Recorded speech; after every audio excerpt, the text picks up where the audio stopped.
Hi, my name is Jim Reidy. I was raised in this area. I worked at the banknote. It's called the American Banknote Company. I live not too far from here. Buckner Boulevard and Southern Boulevard and Barretto Street was the address, 888 Southern Boulevard. And we had a pretty good childhood. In those days, you made your own toys. The popular game was Skelsy with checkers, and it was spend hours doing that. And then we played baseball and touch football, and usually with a paper, wrapped up paper, because we didn't have a football. Those kinds of things. Then CYO at the neighborhood and some parish was at Tenacious, and it was very hands-on. CYO. We didn't really get into any trouble, even though we didn't have money. We didn't know we were poor because everybody else was in the same boat. And then in childhood, because of the lack of money, I quit high school at the age of 16, and I worked at Bates & Company. It's a brokerage firm. And then from there, I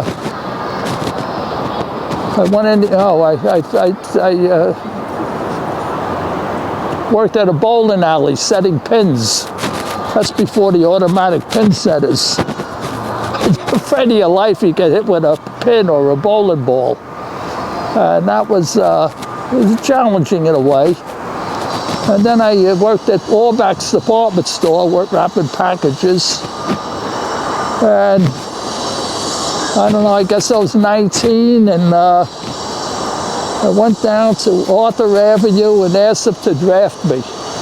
And they drafted me. A week later, I got a letter in the mail, greetings from the President of the United States, along with a token to report to Whitehall Street. With that token, they give you lunch, and you had an overnight bag with your toiletries in it. Then they put you, after that, a series of tests and all kinds of stuff. Then you put you on a bus to Fort Dix. And at Fort Dix, I was sent to, did my basic training there, and they sent me to Korea. So I spent a great deal of time in Korea. Along with Korea, I was assigned to the Marine Corps in Okinawa. I did that I was in Okinawa for maybe 2 months. I was on ship for another 2 months. And it was really a great experience. And I went, for a poor boy in the South Bronx, there's nothing like it. And I never heard a shot fired in anger. Said they're hiring at the banknote, being in this building here. So I went over and I applied for a job, and I got it. And they put me in the vault. I was working in the vault where they keep the plates, the engraving plates. A lot of secure printing, a lot of security. I think I had to be bonded at the time. I was a quick learner in those days. And while I was working here, I was going to high school at night, Theodore Roosevelt. And I finally got my diploma at night.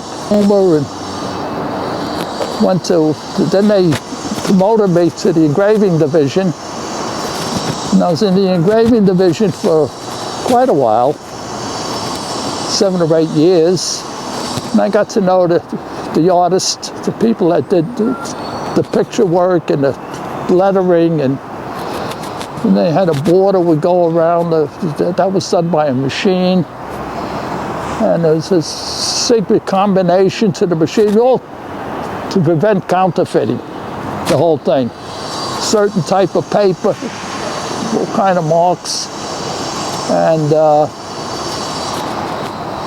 And